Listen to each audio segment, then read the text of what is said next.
नमस्कार, ये आकाशवाणी शिमला है। अब आप राजकुमारी चंदेल से प्रादेशिक समाचार सुनिए। स्वास्थ्य मंत्री राजीव सहजल ने कहा है कि कोरोना के खिलाफ जंग में हिमाचल सराहनीय कार्य कर रहा है। इसके लिए प्रधानमंत्री नरेंद्र मोदी ने भी हिमाचल की पीठ थपथपाई है। स्वास्थ्य मंत्री ने आज सोलन में पत्रकारों से बातचीत करते हुए कहा कि इस महीने के अंत तक प्रदेश में सभी लोगों को कोरोना वैक्सीन की दूसरी डोज भी लगा दी जाएगी। सहजल ने कहा कि इस कार्य के लिए विभाग द्वारा हर घर दस्तक अभियान के तहत लोगों को टीकाकरण के लिए जागरूक किया जा रहा है। स्वास्थ्य मंत्री ने प्रदेशवासियों से कोरोना वैक्सीन का दूसरा टीका लगवाने के लिए अपने आप आगे आने की भी अपील की। उन्होंने कहा कि बच्चों के लिए वैक्सीन पर ट्रायल चल रहा है, जल्द ही ये वैक्सीन उपलब्ध हो जाएगी। मार्क्सवादी कम्युनिस्ट पार्टी की शिमला जिला इकाई ने स्वच्छता सर्वेक्षण 2021 में राजधानी शिमला की रैंकिंग 65वें स्थान से गिरकर 102वें स्थान पर पहुंच जाने के लिए प्रदेश की भाजपा सरकार और नगर निगम शिमला की लचर कार्यप्रणाली को जिम्मेवार ठहराया है।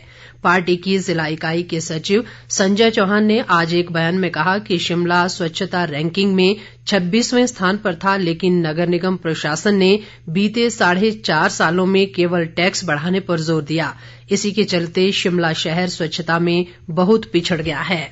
जनजातीय विकास मंत्री रामलाल मारकंडा ने कहा है कि सरकार ने लाहौल उपमंडल के लिए जनजातीय उपयोजना के तहत बजट बढ़ाकर 72 करोड़ रुपए कर दिया है।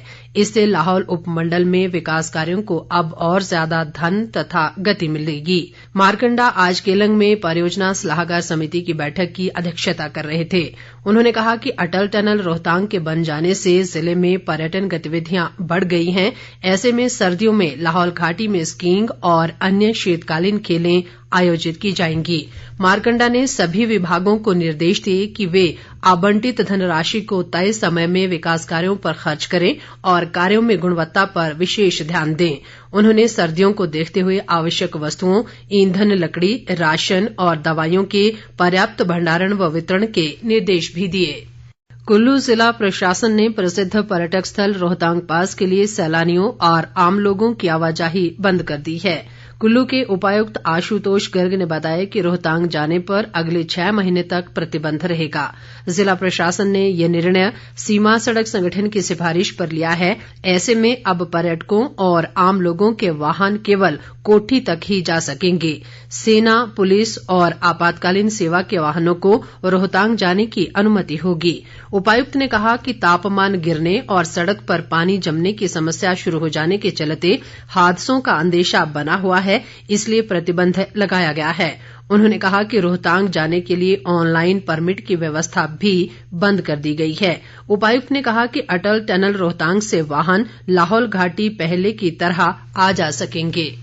हिमाचल प्रदेश आउटसोर्स कर्मचारी महासंघ ने प्रदेश के 40,000 आउटसोर्स कर्मचारियों के लिए नीति बनाने के लिए कमेटी गठित करने की मुख्यमंत्री जयराम ठाकुर की घोषणा का स्वागत किया है।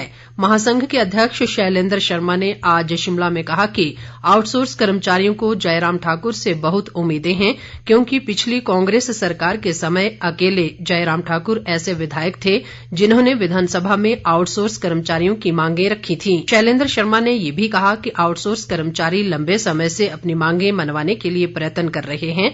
ऐसे में उनकी अनदेखी सरकार को भारी भी पड़ सकती है। प्रदेश स्कूल शिक्षा बोर्ड ने इसी साल अगस्त में ली गई 10वीं और जमा 2 कक्षा की अनुपूरक, श्रेणी सुधार और अतिरिक्त विषय की परीक्षा के पुनर्मूल्यांकन का परीक्षा परिणाम आज घोषित कर दिया है।